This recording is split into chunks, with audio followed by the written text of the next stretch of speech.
Yep, it does. It was Vaishnavi.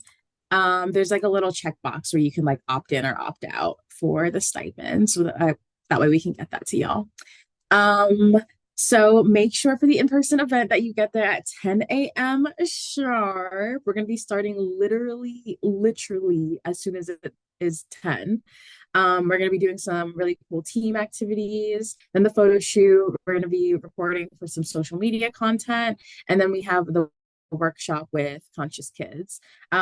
We also are going to provide lunch for you all. So, is pizza good with everybody? Yeah, we love pizza. Okay, yeah. If you have any dietary restrictions, just message me, private message me, and we can see what we can do about that. Because I know not everybody can enjoy pizza. I'm dairy free, but I'll eat pizza anyway. I don't care. It's fine. Okay. And then come ready to be on camera. Just make sure that you don't wear any brands on your shirt. So like a Nike logo, Aeropostale, like Lululemon, like whatever. Like just make sure that it's like a blank t-shirt, or like striped or whatever. Just make sure that there's no brands on it. We have signups for individual photo shoots and a group option for the photo shoot. We will send a link for you to sign up in the email that we'll send afterwards. And just remember that if you can't make it to the photo shoot on the 22nd, just provide us with a picture of yourself so that way we can add you and incorporate you into the campaign. And we'll provide a little bit of guidance about this. Selfies are good. Like pictures of yourself with from like waist up is good. We'll send guidance, but please just send us a picture of yourself so we can add you to certain parts of the campaign. And I think that's pretty much it for the photo shoot announcements. Does anyone have any questions, concerns?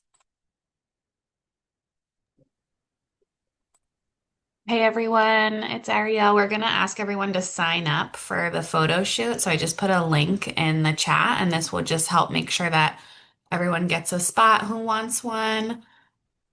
And yes, you can still use the content request form today. And we'll be talking a little bit more about how you can all use the content materials that you request over the next couple of weeks. But if you want to get like postcards or posters in person, we're going to try to print some to bring on Tuesday. Sorry. Also, I just realized some of you are requesting to be in that document. So I'll change the settings so that way you all can access it. No worries. It should be good now. Thank you. Isaac? Yeah. So unfortunately I can't make it to the in-person event because I'm actually in Hawaii right now. But What? if I can't pick up the Are you materials, is it okay if I just like print it out or how would that work? Yeah, you can definitely print that out too. I know there was someone else who requested digital copies of the material so they can print it out on their own. So that's completely fine too. Gotcha. Okay, thanks. Can you guys access the sign up now? I think it's on view only. Oh, I see. All right. Don't worry, Ariel. I can do it. I'm determined. Here we Okay. go. Yes. For the people that aren't able to make it to the meeting, do you want us to send our pictures by like today, or is there like specific time you want us to send it by? If you could send it by the end of the day on Tuesday, that would be awesome. I'll add that into the PowerPoint too, so that way if you need to look at it or as a little reminder afterwards, you can. So for like the pictures, you want just like in front of like a blank like screen, or like what did you want? Um, Honestly, it could be in front of a blank wall. It could be you out in nature. Pia was awesome and like sent us some of her prom pictures. So if you have like pictures of you looking like real good, real snatched, like you can send that too. Just make sure that it's you by yourself and not like your siblings or friends. Because we don't have like photo release forms for them or their permission to be part of the campaign. So just make sure that it's you individually. All But right. yeah, you got it, girl. And our media company is going to send us a few bullet points with guidance. So we'll send that over to you all before Tuesday so that if you can't make it, you can still send a picture. But just want to be clear, the expectation. I know we went over it with a lot of you at like your interview and then also in the packet information for the program that, we obviously understand things come up, but the expectation is that you're there in person. And so if you can't make it and you haven't told us at this point, you need to communicate as soon as possible so that we can just plan because we really wanted to provide a space for everyone to get to know each other in person. So definitely communicate if for some reason you can't make it. I think there's only like one or two people who can't make it at this point.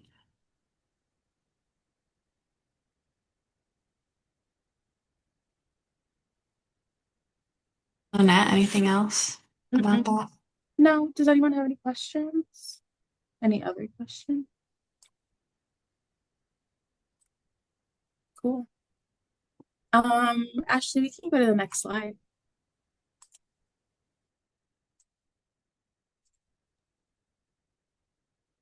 Okay. Just wanted to check again. Is the sign up working now? Yes, no, maybe so. I think it is. I Okay, great. Oh, awesome. Okay, I see people signing up. Great.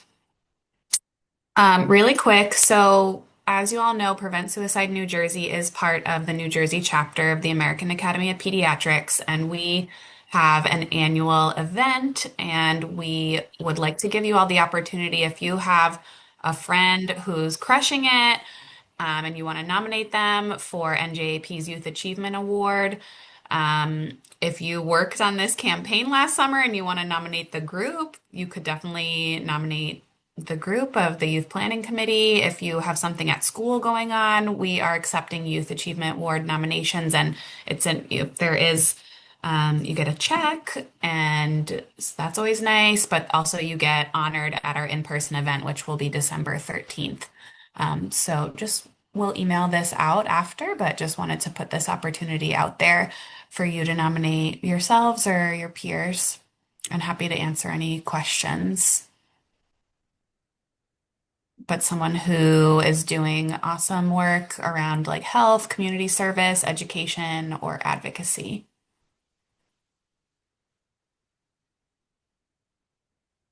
And that's it. I'll put the nomination form in the chat.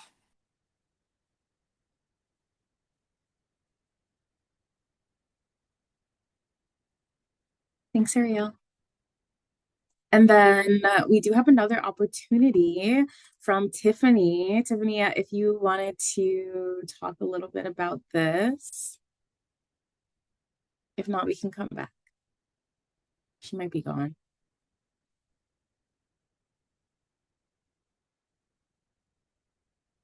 Okay, no worries. We can actually save this towards the end when Tiffany is back.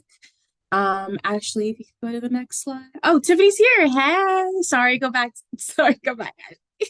Sorry, y'all. You're I have fine. a ham in the oven, so I had to go check. Apologies.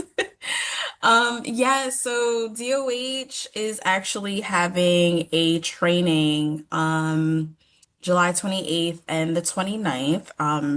And we are inviting youth to join to basically provide feedback on our youth programs and to just let us know, let the adults know what it is that youth are facing and what challenges are going on and things like that, so that we can basically like make our programs better to serve the youth in our state. So if you're available, you can just like send me an email. My email is actually at the bottom there. Lynette has a registration link. I don't know if you can drop that in the chat because obviously I don't have it open right now. Yeah, I can. But yeah, we're giving $50 Visa gift cards to anyone who is able to attend. So if you're able to attend both days, then you'll actually get a gift card for both days.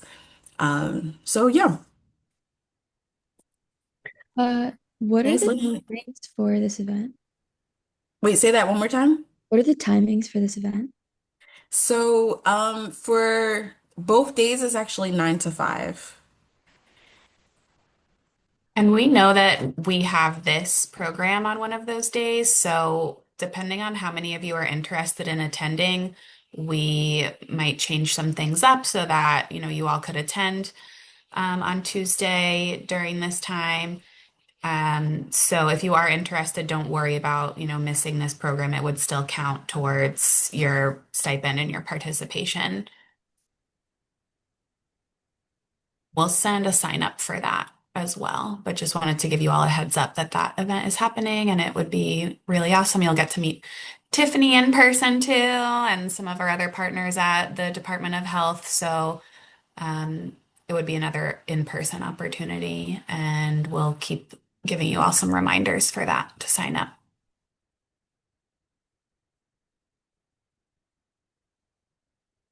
Nice. Next slide, please, Ashley. Ariel, did you want to do this one too? Sure, just that we heard everyone's feedback that you all want to chat more. So instead of going around popcorning today for today's icebreaker, we're going to do breakout groups, and we encourage you all to just chat about how's your summer going so far, anything you want to share, just get to know each other a little bit. And then we also have from Neta, who you all will meet on Tuesday, our media company that helps us with the campaign. They also set up a mood board for us, which I just put in the chat. It's a Canva link. It is view only. Um, but take a look at slide 3. So you'll see the mood board, and then go ahead and pick like a picture or a word that resonates with you. And if there's anything that doesn't resonate with you, it's just good feedback for the photographer so that we can let them know. But this is, oh, thanks. Yeah, go ahead and check that out as a group and then pick like a word or a photo that stands out. And then, of course, if there's anything that you're like, no, that's not the vibe we're going for the photo shoot, that's helpful. And then on slide 5, essentially, this is where your photos are gonna be swapped in because we just thought it would be great. And we also heard feedback from you all that it should be not just stock photos, right? Like folks from New Jersey. And we're excited to feature you all in the campaign. So we'd love your feedback so that we can let the photographer know in advance. Questions, comments, concerns, outrage? Bridge.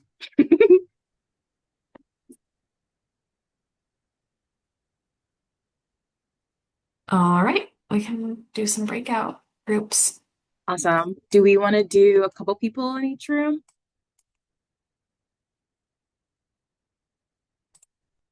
Ariel. Yes, I think that's how breakout rooms work. It's a Wait. funny question. Huh? Sometimes it's 2 people in one.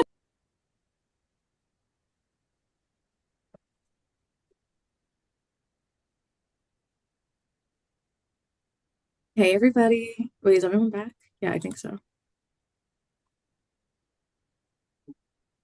We'll wait till the room's closed because I think a couple of people are still talking.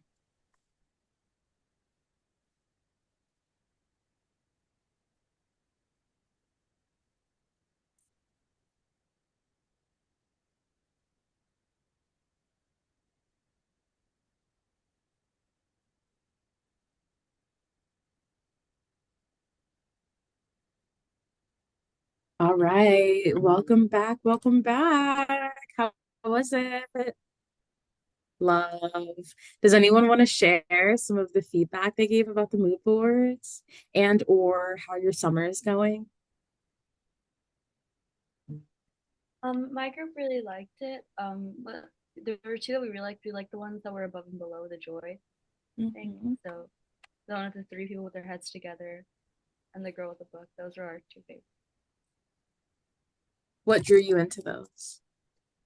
I liked the bottom one because for me personally it showed like friendship and stuff, and I think that's something that everyone needs. And the one above, like I don't know, I just like the picture.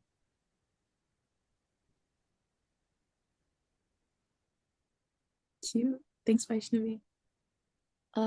So my group had said we loved it all. We loved like the purple, for suicide awareness.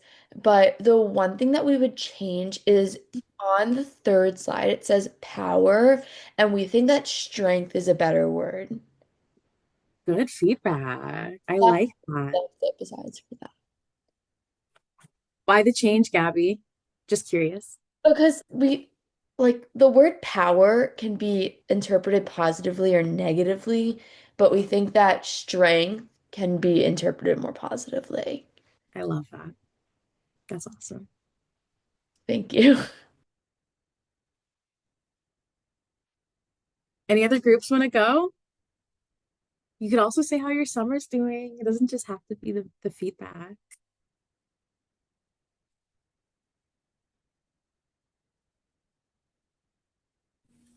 I know this is still feedback, but I know my group said that we preferred the group pictures over like the solo pictures, and we also preferred like the candid pictures over the more posed ones. I feel like the candid ones just go better with our messaging, and I feel like it would look a lot more authentic rather than like something super forced. I love that, Anushka. I think that's awesome feedback. Thank you. Yeah, that's actually really interesting too. I wonder if you all have any candidates that you can send in. Maybe that would be really cool too. I know y'all probably have some off guards that you can send to us.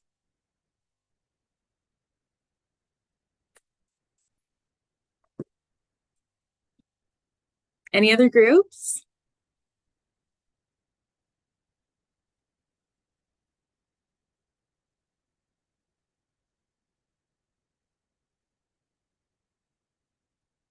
Holding space.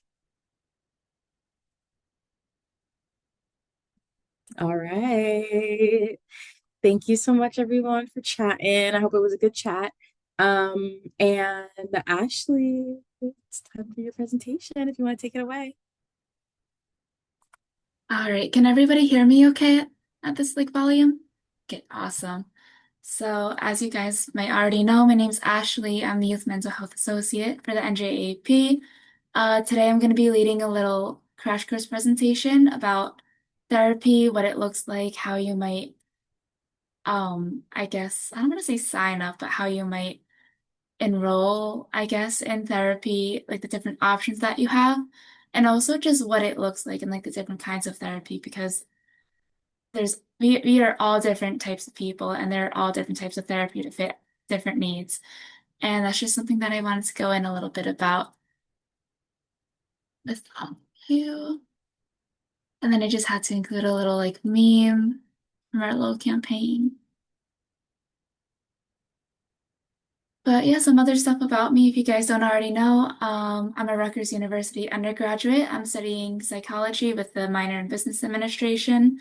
And then hopefully next year, I'm going to be pursuing a master's in social work.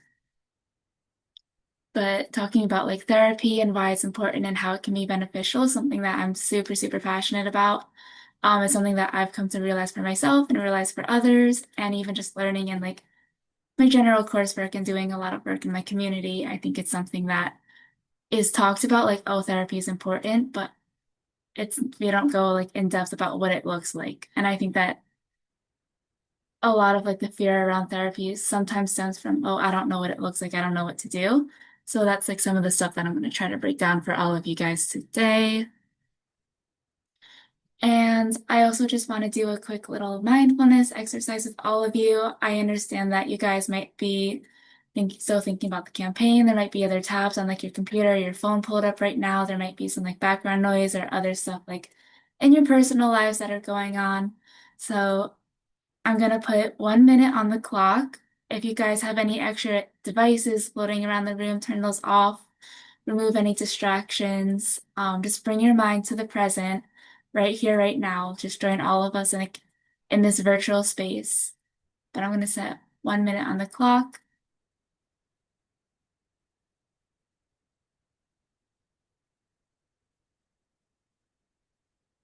And if you guys are already in a space that's pretty distraction free, you can use this time to just recenter yourself and refocus.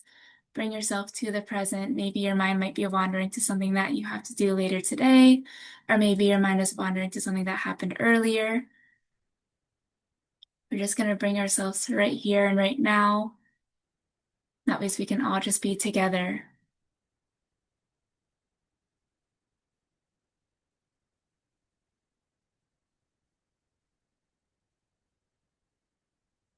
You guys want to close your eyes, take a deep breath.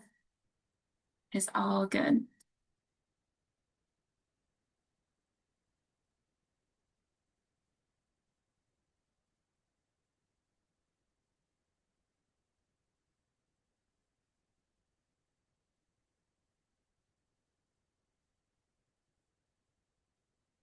Right.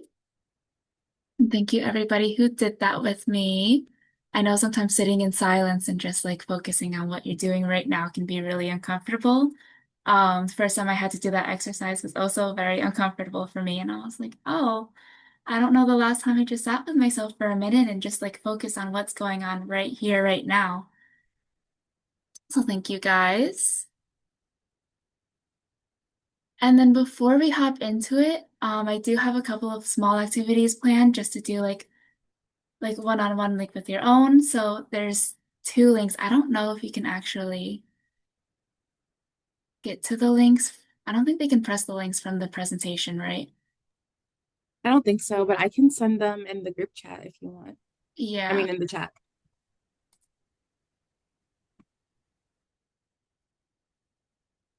So what I want to have you guys do is when she sends in the links to the group chat, if you can go onto those links and make a copy of like the worksheet, or just keep them like pull it up and you can write like on the side, like in a notebook, whatever you're more comfortable with. I don't know like if everyone's comfortable having like a physical copy of it, but there are two different exercises that might be used in like therapy. It's used a lot for like self-reflection and emotional regulation and like processing like how we feel about events and like how to like move forward from them. But I figured just download them now, that way we get it out of the way and we all have them. Yeah, thank you for throwing those in the chat.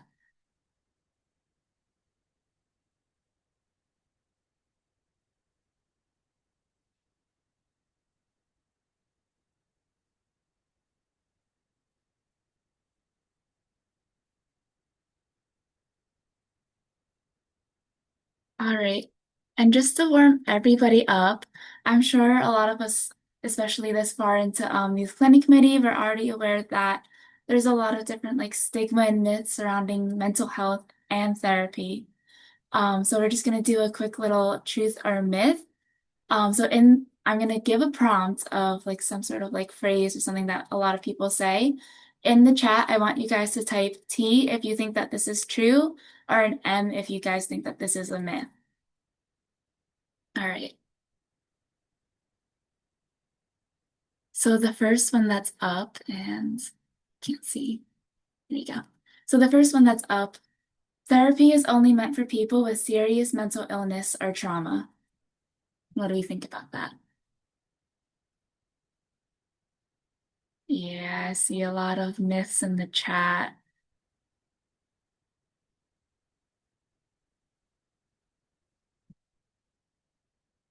Yeah, so you guys are spot on.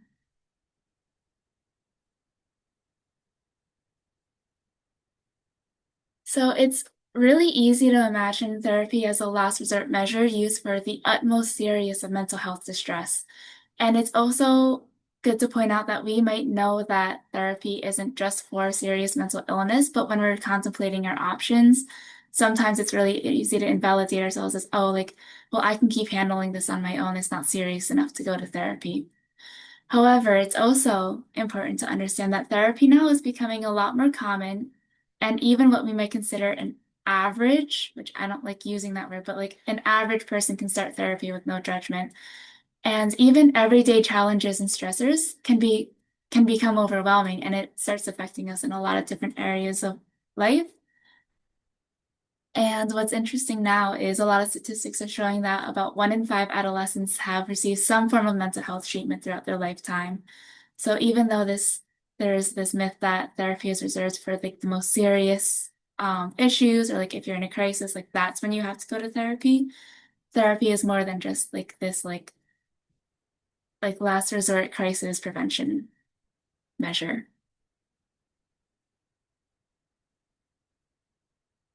Okay, the next one. So therapy can help me understand myself and others better. It also helps develop communication, coping, and relationship skills.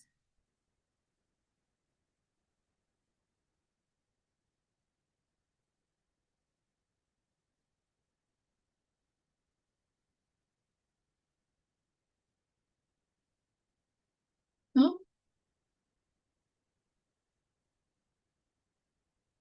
okay, yeah, a lot of T's, and you guys are correct again. I guess I didn't elaborate on that. But one of the things that a lot of people go to therapy for is, oh, like I want to go to therapy because I think this is going to help me fix all of my problems. And yes, that is true, but a big component of therapy is teaching you guys like the skills to be able to tackle these problems and like the support to tackle whatever like problems or challenges you're facing in like your day-to-day life.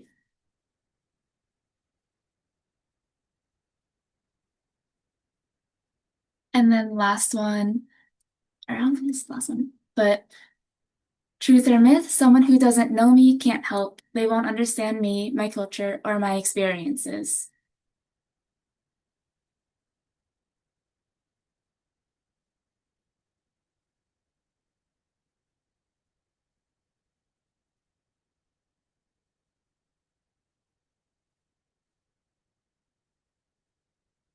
Yeah, a lot of myths in the chat again. Perfect.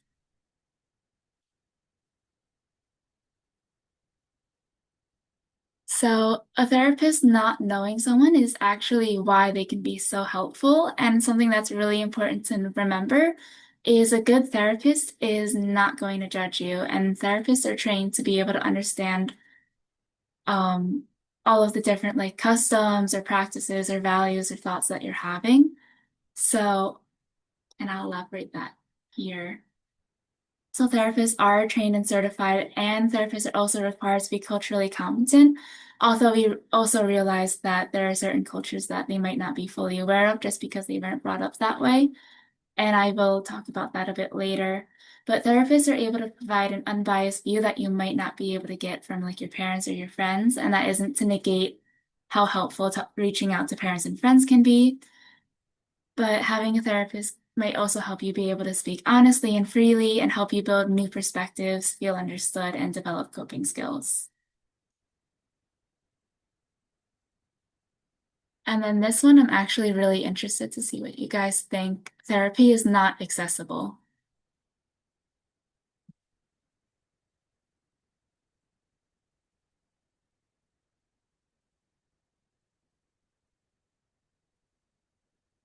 Oh, that's interesting.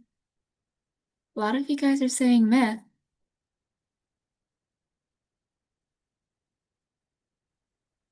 Yeah, you see truth for many people depends. Yeah, I'd agree. I agree. It depends.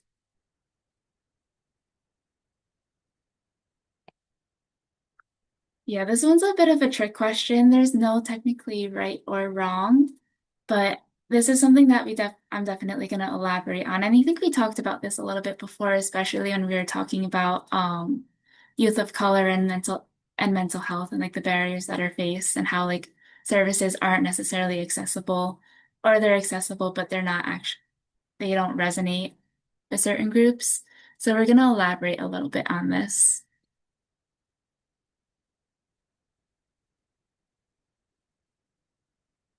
So there's a lot of reasons why therapy might not necessarily be accessible.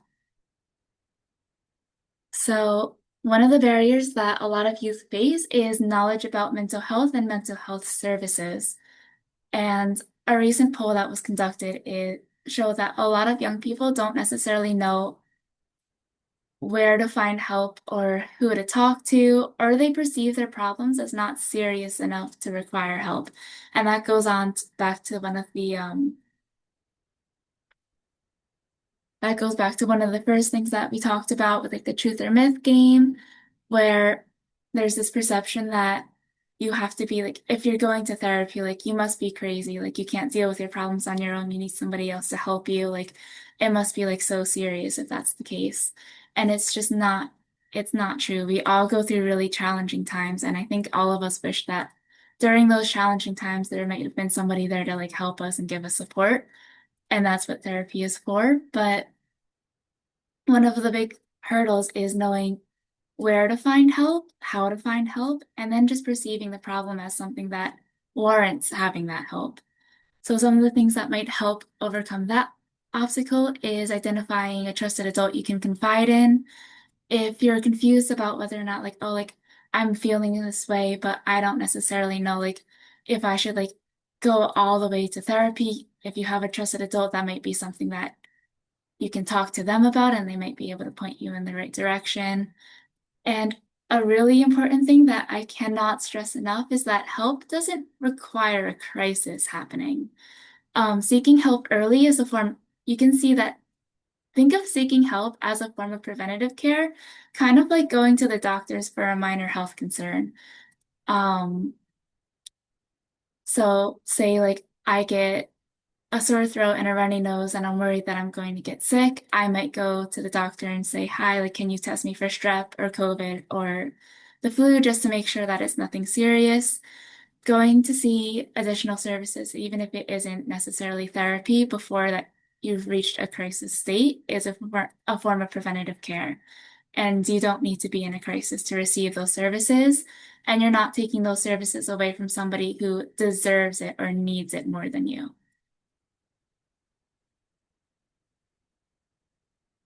And another obstacle that might make therapy inaccessible to some people is the stigma of just reaching out.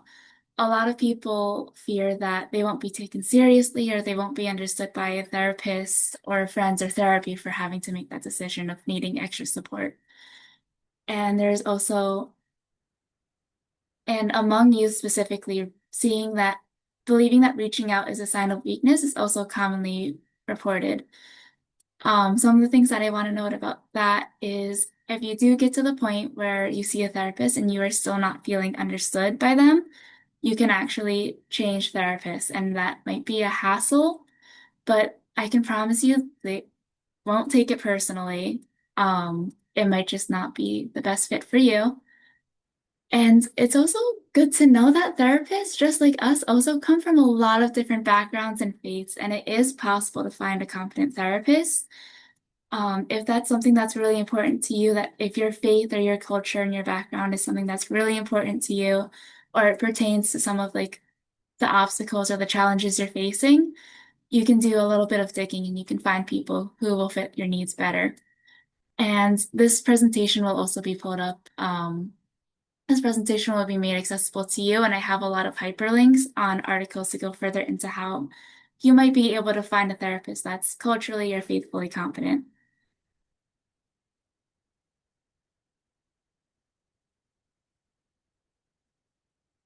Another thing that youth also report commonly is having a preference for self-reliance. There might be this desire to cope with problems on your own in order to not cause more stress for yourself or others. This is where this fear of I don't want to be a burden to others comes into play. We also might fear that we're going to feel worse because it's going to bring up all of these really difficult emotions. When you go to therapy, you're talking about yourself, and feeling all of that stuff is really, really challenging.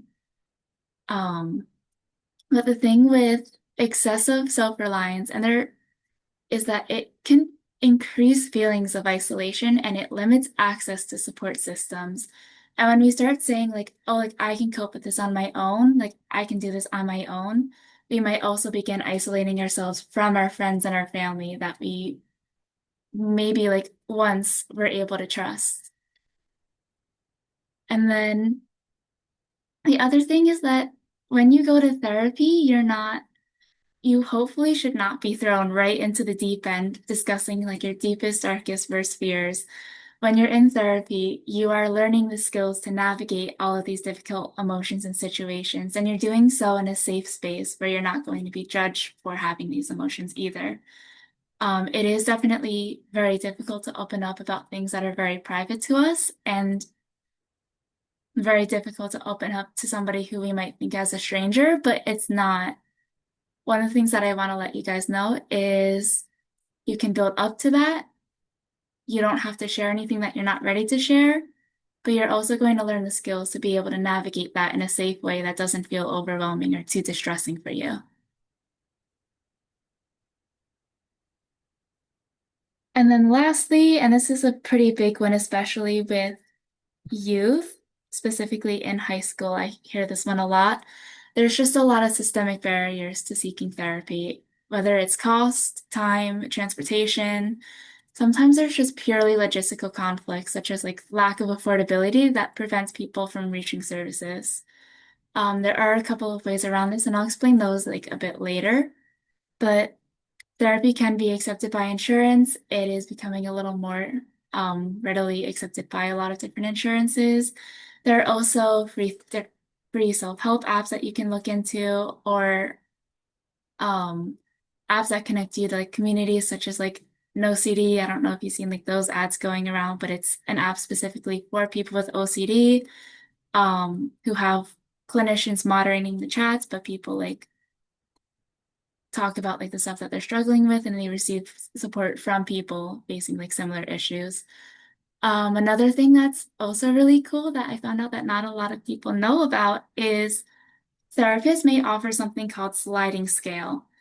And I don't know if Tiffany has more to say about that, but sliding scale is typically meant for people who can't necessarily afford the out-of-pocket costs of therapy. They might have and then you might see like, oh, like we'll offer sliding scale. So what that is they have flexibility in how much um they're willing to charge for their services. So you might be able to get therapy at like a slightly discounted rate.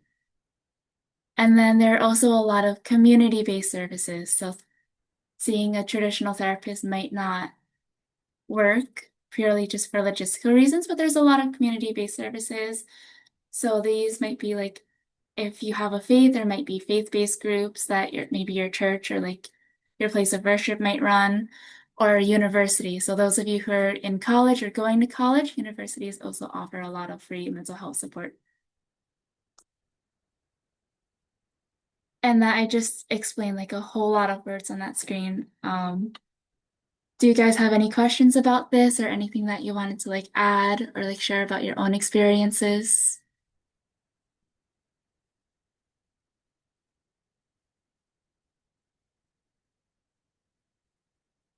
Yeah, Isaac. So Isaac said in the chat, I'm actually doing a study on some of the systemic barriers. A lot of the problems start with insurance companies, especially for more intensive therapies.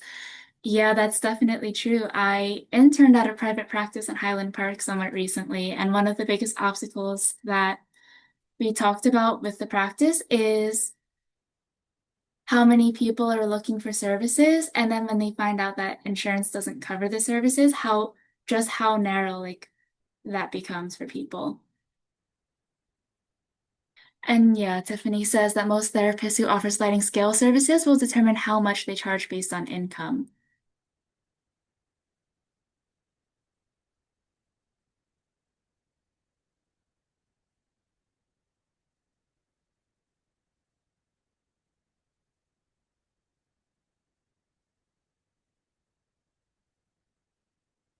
Okay. But I did just explain like a whole lot of stuff, so I try to break it down into this little flow chart just to show like just very plainly all of the different options that you might be able to take. But if you are interested in reaching out for therapy, a good place to start might be contacting insurance and figuring out whether or not there are clinicians in your area that are covered. Say that insurance covers therapy, it's affordable, it's accessible in like a monetary way.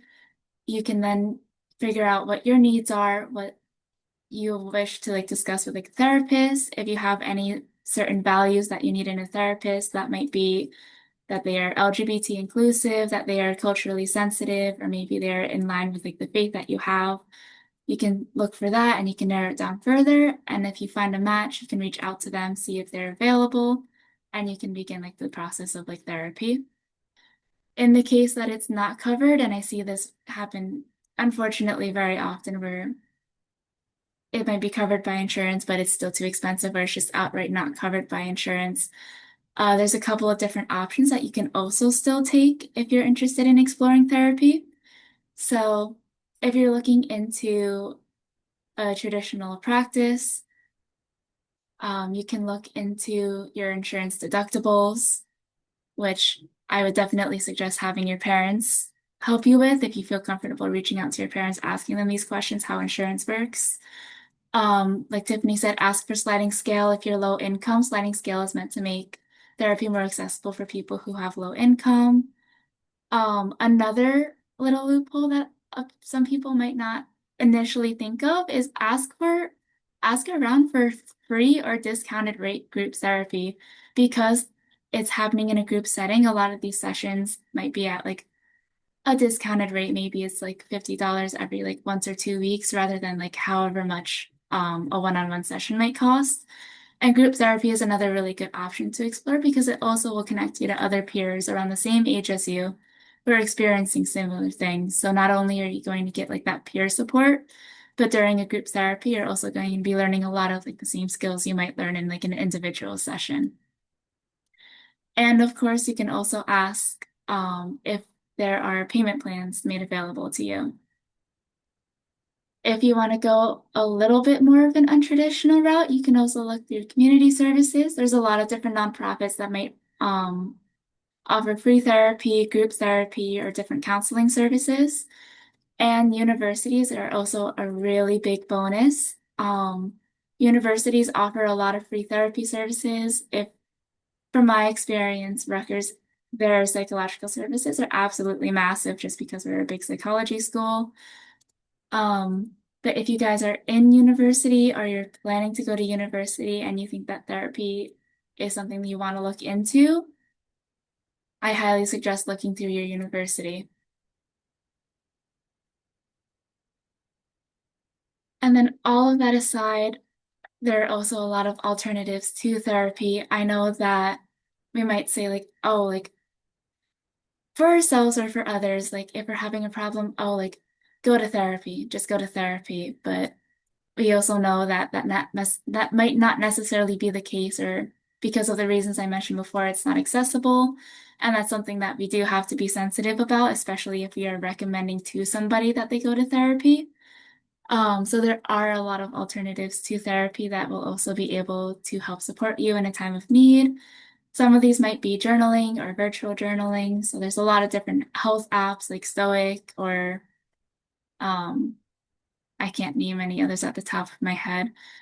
Um, I hear people say like, oh, like do journaling, and my initial reaction to that is like, it's so cheesy. It's so cheesy. I don't know like if I want to like sit down and like write about things, but journaling is recommended so often because it helps you process your emotions. And rather than holding it all like inside of you, you can bring it out on a page or on your screen and you can leave it there and come back to it. So it helps you like process everything that you're feeling in a way that like creates like a little bit of like distance. And a lot of people find that that's really helpful. Um, if you know specifically something that you're struggling with, there are also a lot of like self-help books or like therapy workbooks or maybe even podcasts that you might be able to listen to where people can offer some guidance on what you might be struggling with. Um, Another option is finding peer and community support. I think especially now, and I don't know if you guys relate to this, but there's a lot of feeling like isolation despite being in like a very virtual setting and we can reach out to people any second we want to. I think finding peer and community support is such a beautiful thing, especially if therapy isn't an option for you. So if you maybe have like a hobby, you can join a club and you'll be connected with like-minded people.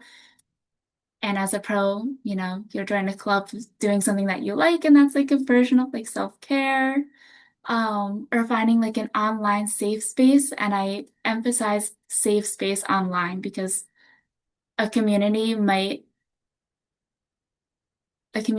be going through the same things as you, but that space that they've created might not necessarily be safe. So I always recommend using caution when you're reaching out to online groups.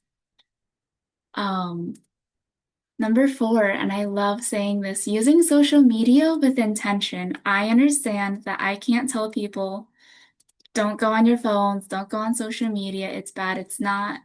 Saying that is great, but I don't necessarily think it's realistic for a lot of us. So that's why I say use social media with intention. Something that I do personally is I'll set app timers so I limit my social media consumption. I also avoid engaging in rage bait. I don't think I need to break down what rage bait is. I think a lot of us know what that is by now. But I avoid engaging in things like that or going into comment sections where I know I'm going to be really angry by what they're saying. And limiting news consumption, especially if hearing about recent events is something that is particularly challenging or triggering for you. It might be important to you to stay up to date with current events, but if it's coming at the cost of your mental health, that might be a boundary that you're going to need to set with yourself and your smartphone.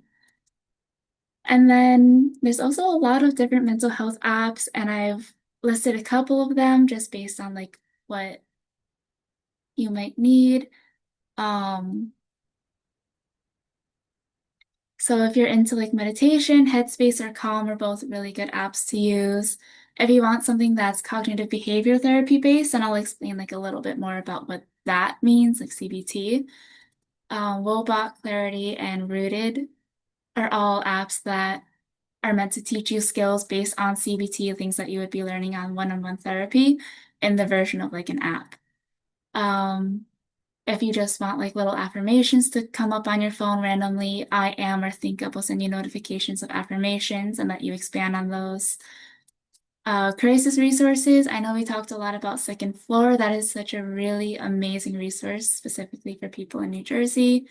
There's also an app that you can download called Suicide Safety Plan. It's something that ideally you would fill out in a time where you're calm, and that you would revisit if you felt that you're in a crisis. It goes over all these different ways that if you feel that you're at risk to yourself, there are all of these different things that you will have filled out on like the suicide safety plan to help you like re-regulate and like manage what you're feeling until you are in a space where you feel safer with yourself. And then just like other like ones that don't necessarily fit like the categories, No CD or I Am Sober, depending on what like you're struggling with. No CD is meant specifically for people who are struggling with OCD, and then I Am Sober is for anybody who's struggling with any sort of like addiction or unhealthy like coping mechanism that they may be trying to like heal from. Yeah, and I don't know if any of you guys use any of these. Do any of you guys have like your own apps that you might use or like any other ways that like you guys take care of yourselves? Like is it like a hobby or Another app that we are actually partners with is called the Saluna app. It's pretty similar to the Second Floor app, um, to be honest, but I can drop the link in the chat for you all. But they have come to a lot of like different NJAAP events. They'll probably come to the summit that we're having in the fall. But yeah, I'll drop the link in the chat for you all. It's pretty cool, and the interface is awesome and it's super aesthetic. I love it.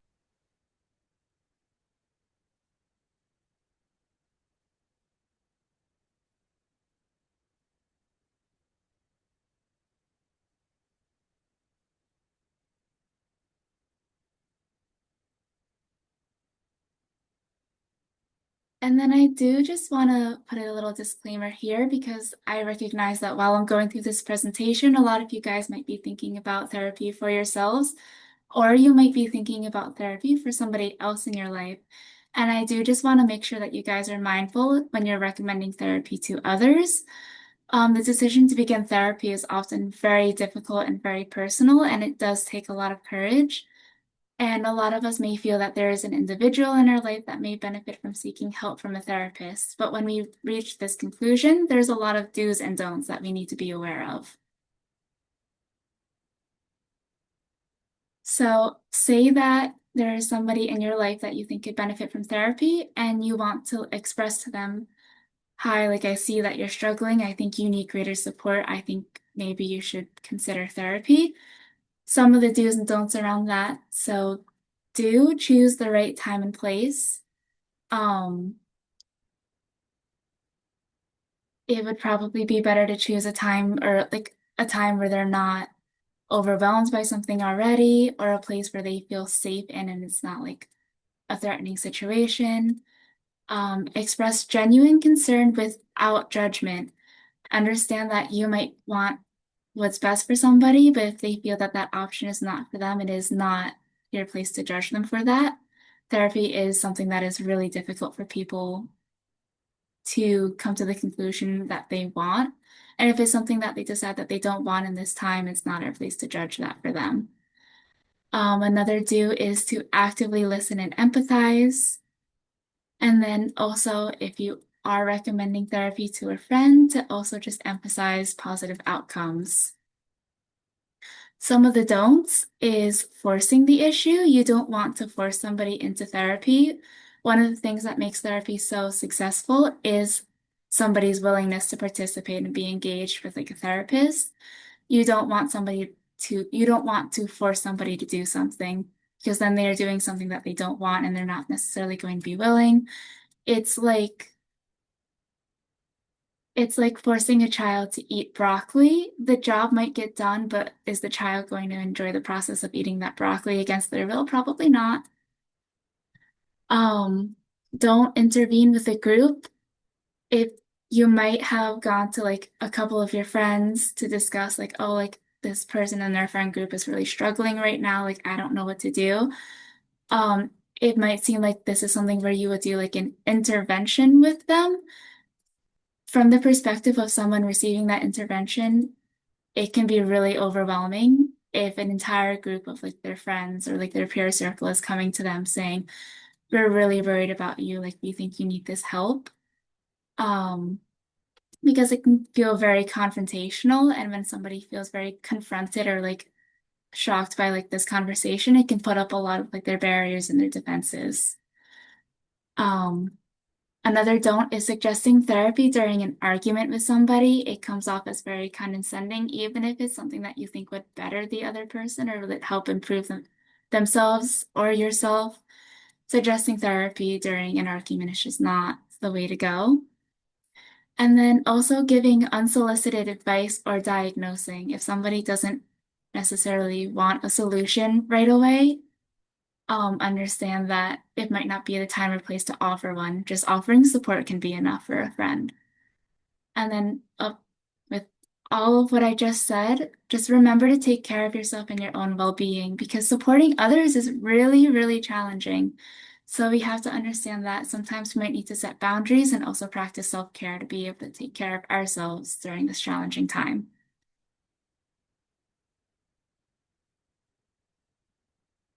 Okay, I did just do a lot of talking. So before I move on to the next section, if anybody has any questions or anything else they wanted to share that might be relevant.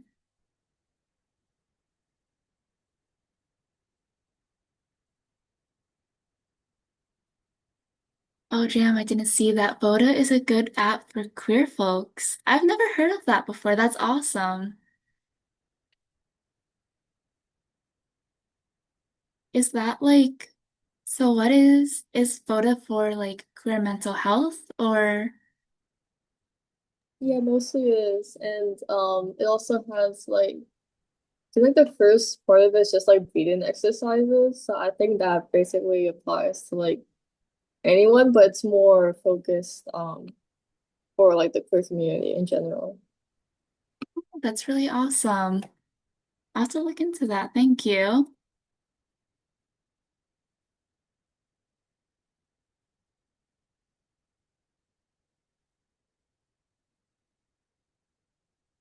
All right, if there aren't any other questions so far. I think now is a good time to take a break. I think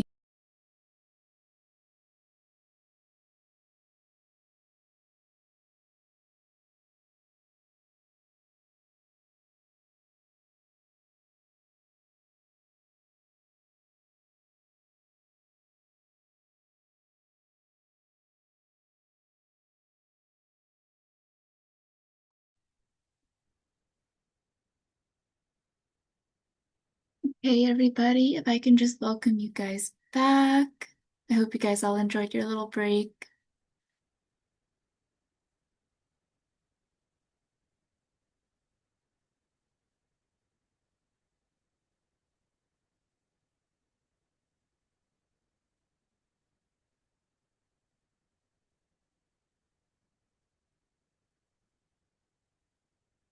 Brady.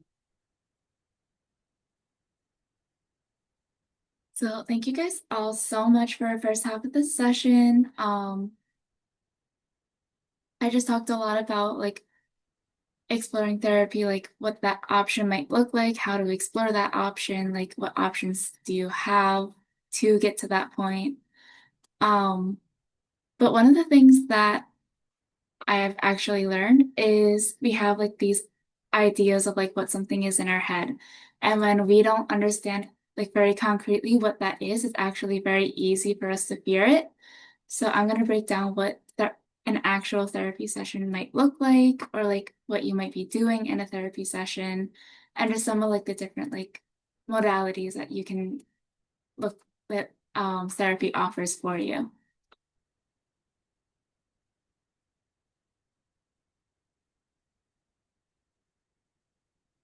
Okay. So let's say you decide that, yes, like it's time for me to go to therapy. I think this is the right decision for myself. Like I'm really uncomfortable with it, but like I think this is what I need, so I'm going to do it. What happens now? So if you reach out to any sort of like practice or a clinician or a therapist, the first session that you're going to have, that's called an intake session. And an intake session is basically just the first meeting between a therapist and you. And this session is used for both the therapist and yourself to understand your background, your concerns, and your goals. And it's used a lot to see if this pairing is going to be a good fit.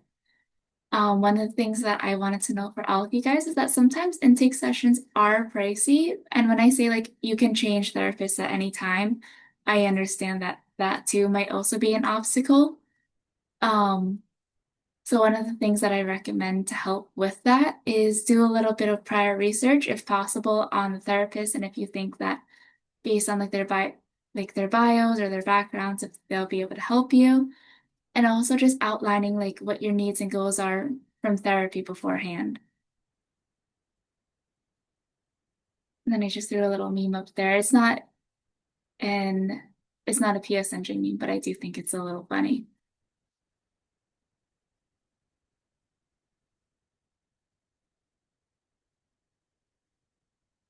And then also, a therapist might say that they specialize in a certain approach, and each approach might treat different mental health concerns, which is a little interesting.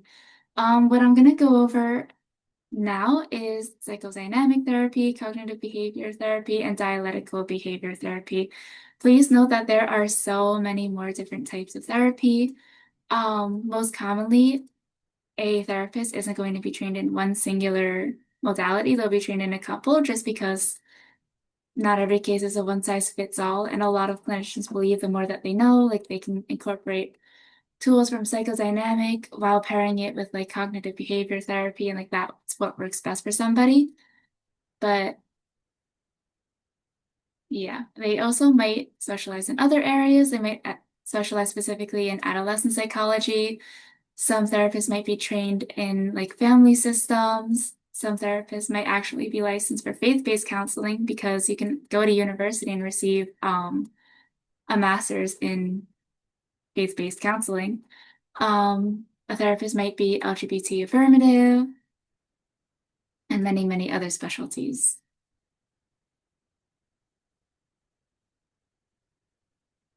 So the first one that we're going to discuss and get into a little bit is psychodynamic. Um, so what is psychodynamic therapy? So this is when people think of therapy and they have that, I guess, stereotype in their head, this is what a lot of people are thinking of. This is a form of talk therapy that's commonly used to treat depression, anxiety, eating disorders, relationship difficulties, and so many other different areas of concern.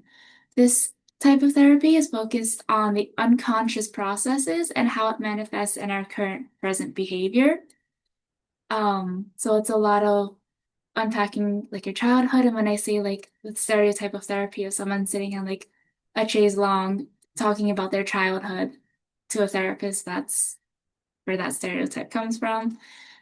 This type of therapy is very helpful to those who might be aware of the origin of their difficulties, or maybe they're not even aware, but they have trouble overcoming these sorts of problems on their own.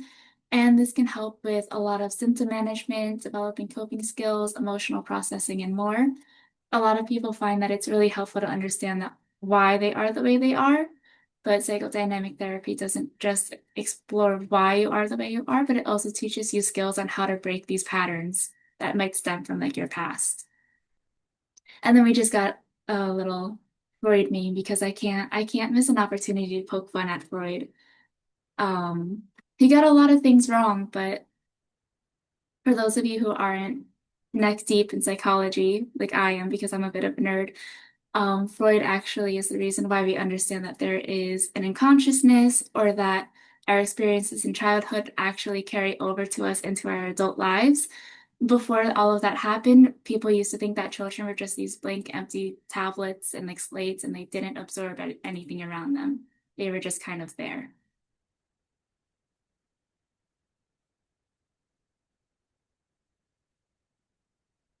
Next up is cognitive behavior therapy, and this one's a little bit newer than psychodynamic.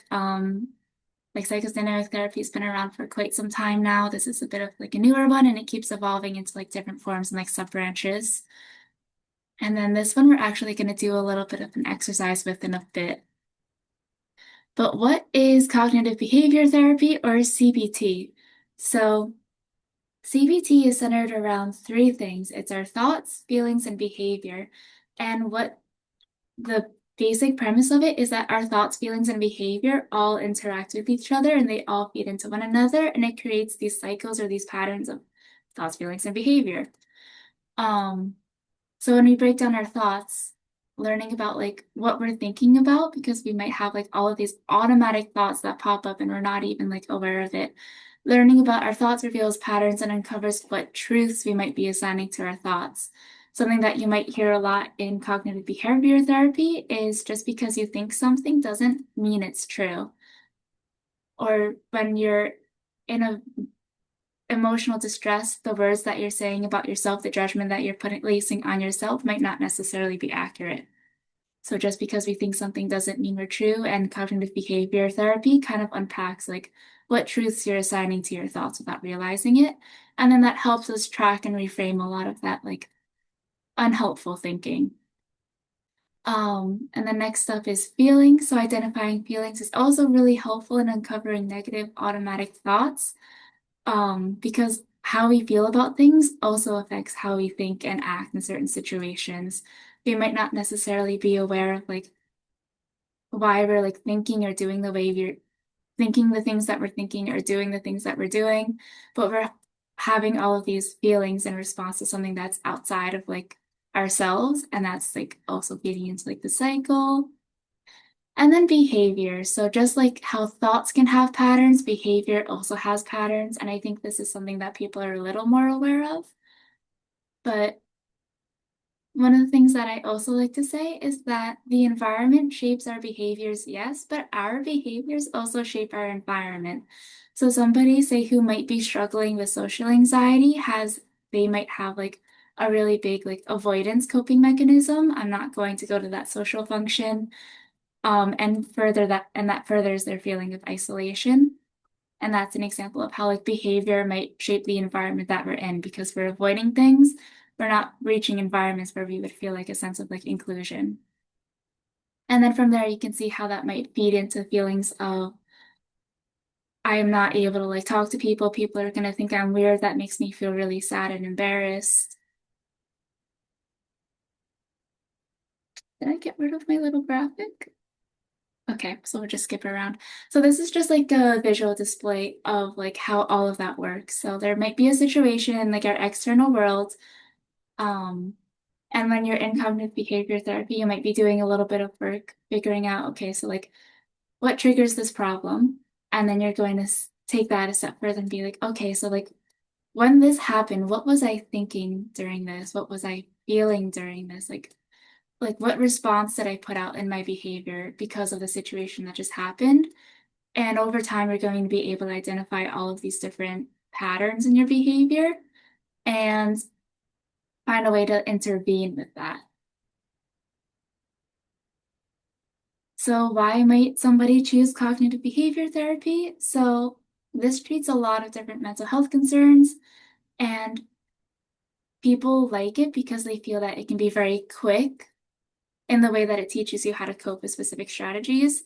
CBT is typically shorter and more structured than a lot of different things like psychodynamic. CBT is very structured compared to psychodynamic therapy. And CBT gives you a lot of homework. A lot of the thought processes and patterns that you're experiencing or that you might be discussing in this type of therapy is always going to be happening like out in your day-to-day world. And one of the things that CBT wants to teach you is to use these skills while you're out and about and to learn how to identify when these things are happening in real time. So you might have homework of, okay, like when you get into the situation again, like I just want you to write in your phone, like what were you thinking and feeling? And like what was like your response to all of that? But cognitive behavior therapy helps manage and track symptoms. It helps learn like coping strategies and ways to manage emotions. It helps people increase like their self-awareness and communication or cope with grief, loss, emotional trauma, medical conditions. And if you think that this sounds really intense, CBT, there's also a branch of CBT that just treats insomnia. So when I say that you don't have to have a serious mental health crisis to reach out for therapy, there is an entire branch of CBT dedicated to just treating insomnia, which I think is really cool.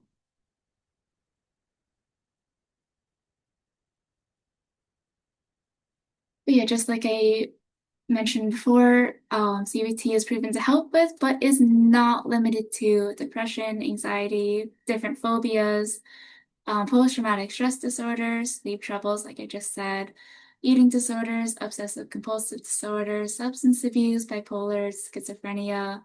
It treats a lot of different things. And those also sound like a lot of really serious things, but it also just helps you uncover like the cycles that you're getting into like on your day-to-day life, even if you don't feel that you struggle with a certain mental illness.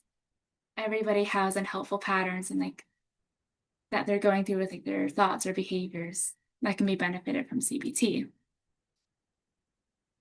And then if you guys, I won't go too far into it right now just because we're getting shorter on time, but if you wanted to learn more about like the different like tools that you might be learning in CBT, like they're on like the side here in like this little picture. And then this is where those little downloads that I made you guys have earlier is going to come into play. So there should be one that you downloaded. It's like a thought tracking exercise. If you guys want to make a copy of that on your computer so you can fill it out without anyone else seeing, or if you just want to like write it down or do it mentally, that would be great, but I'm just going to walk you through this real quick. So this is kind of like a little mini self-change project, and it's very in line of what CBT might look like in certain aspects. So what you're going to do for this is you're going to identify a recent challenge that you faced. You're going to identify the thoughts, feelings, and behaviors that came about that automatically. You're going to compile evidence for that thought and against the thought. And then we're going to do some work to reframe like the negative thought that you came up with and figure out a way to like move forward from it and break that cycle. So this is the handout that you guys should have pulled up right now. So there's the situation. Like let's say like I lost a major tennis competition. What emotions came up from that? Well, I feel really disappointed, I'm frustrated, and I'm experiencing all of this self-doubt. And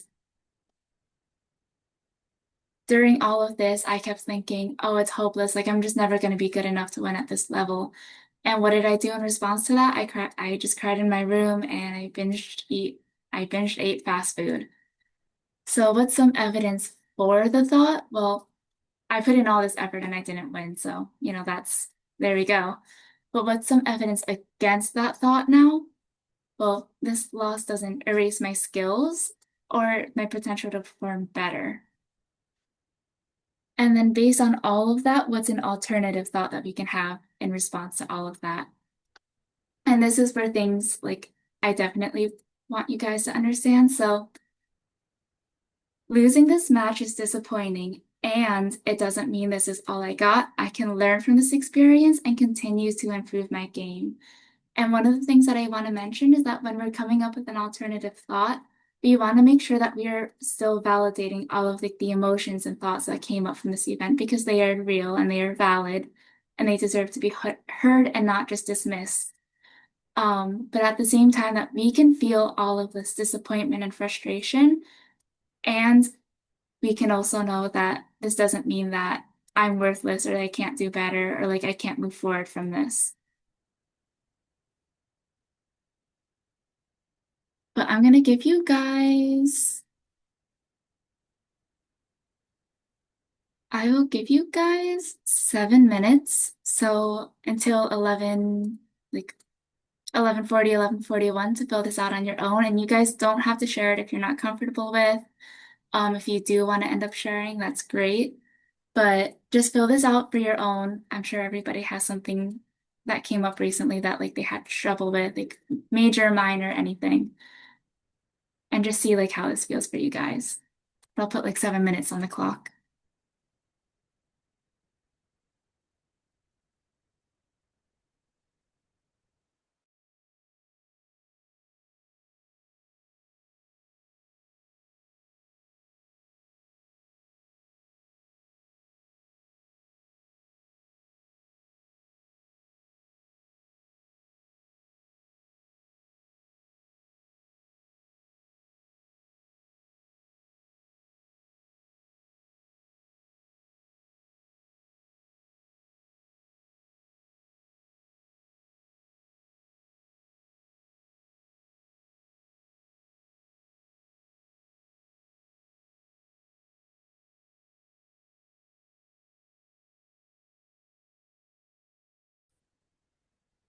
So diabolical. Okay, whatever. Okay.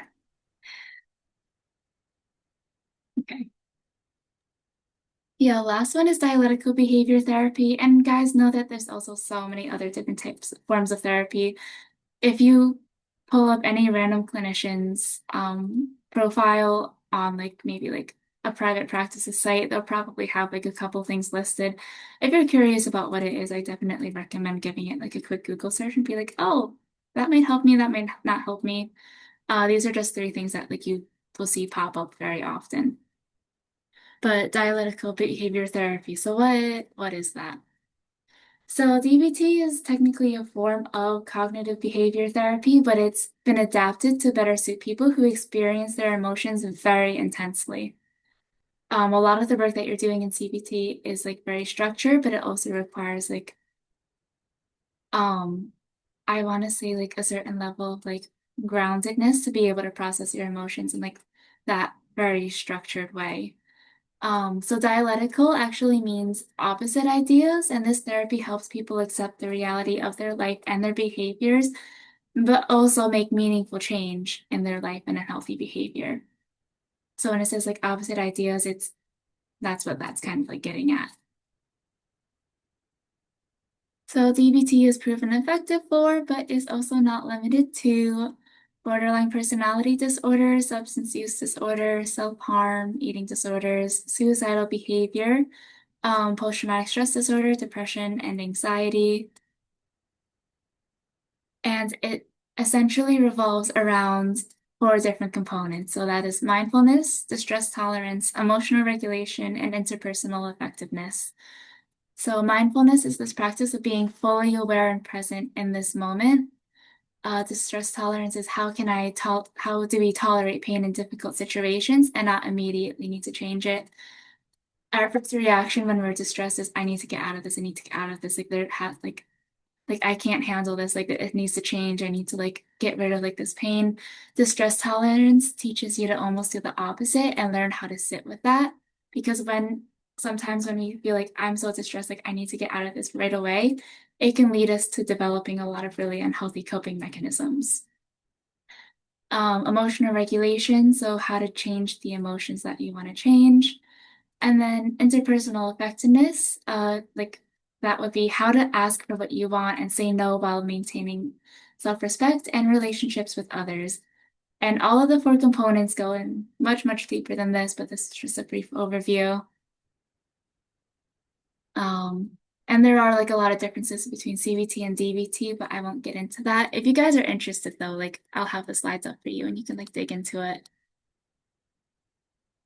But one of the things that you might learn in DBT, which I love so much, is this thing called wise mind.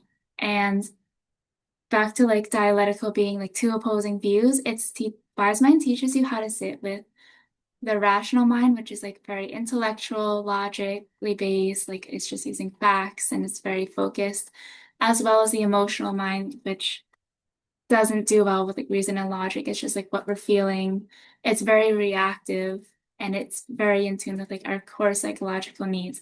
And these are two things that we might think that are completely oppositionary to one another. But what Wise Mind does is it teaches us how to bring those two together in a way that works together and like meshes like our need to be rational, but also our need to like experience our emotions. So when we live in this wise-minded state, we are using intuitive thinking. There is this arranged balance between the rational and emotional mind, and it helps us live very mindfully. And even with like the exercise that we did earlier, you could even use like the same situation that you chose and do it with like the wise mind approach. And I gave you guys like the handout to do it, but we just don't have the time, so that is okay. But that is also like another thing that you can do. You can do it on a Venn diagram, you can journal it.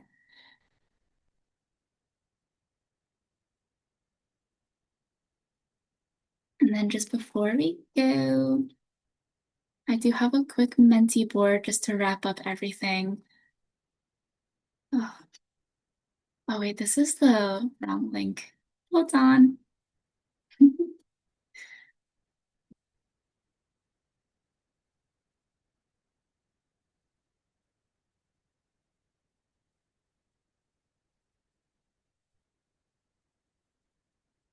Okay, well, I'll do it this way then.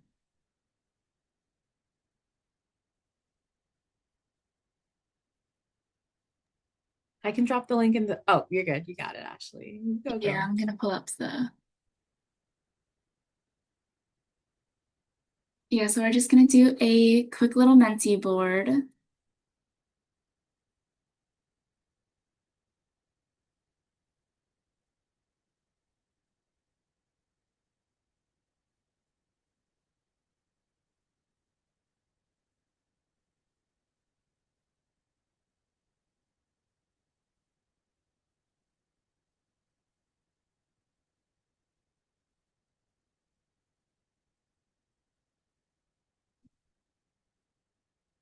I don't know if it lets me see how many people are in. Can y'all just like hit like the thumbs up icon if you're in? Give me a quick thumbs up.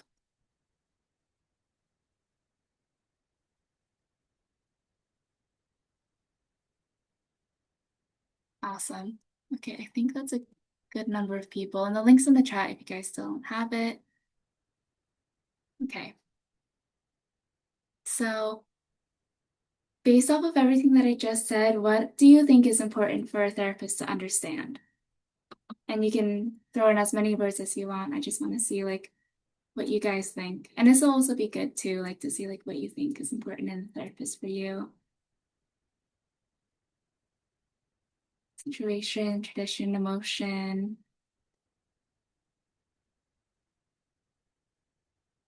culture, yeah. Empathy, that's a really big one. Childhood experiences, understanding life as a teen right now. Mhm. Having a very patient point of view.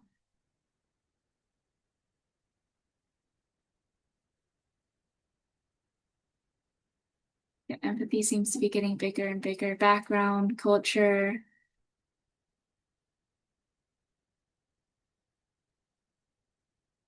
understanding stigma, understanding your principles.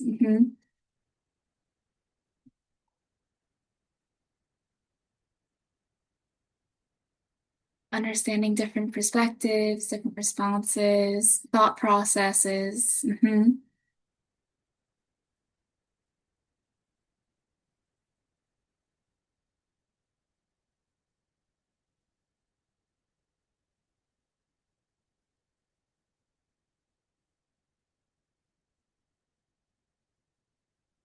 Awesome.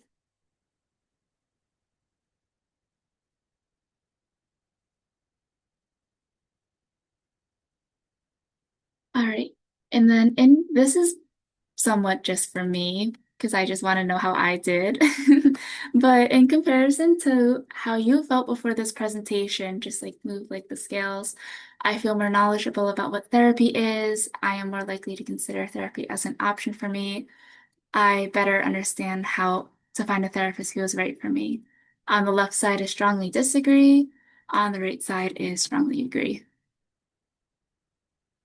And like no one can see like what answers you put. This is all anonymous. I feel like I should have made that as a disclaimer.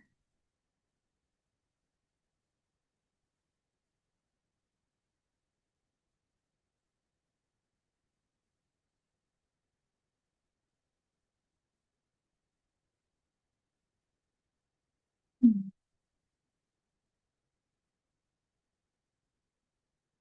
I guess this one doesn't update in real time. Do you guys see this updating? No. That's odd.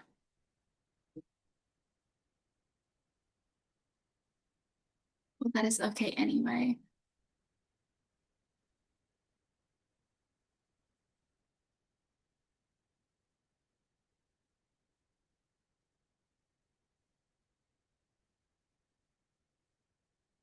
Maybe it's because my screen is frozen. Oh, That'll do it. yeah, that'll really do it. Okay, there we go. There we go. Let me go back to presenting.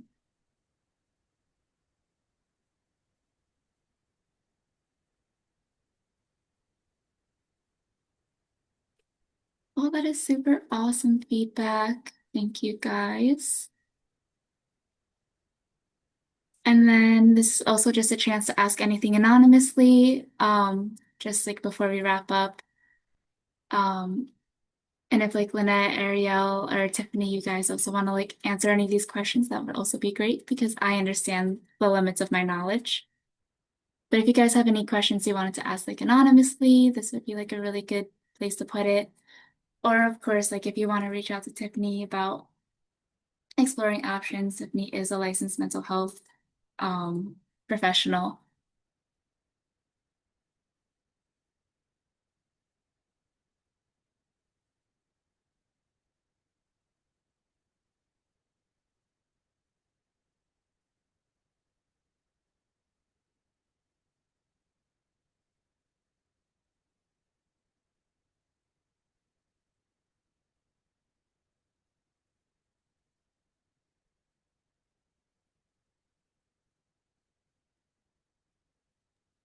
Yeah, Jam, it's not letting me either.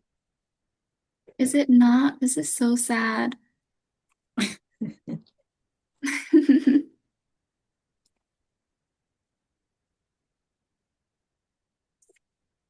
I mean, if you guys also have questions and you're okay with it not being anonymous, you can also just ask out louder in the chat. That's also a-okay. No, sometimes things don't work out the way you plan and you just have to keep rolling with it and adapting.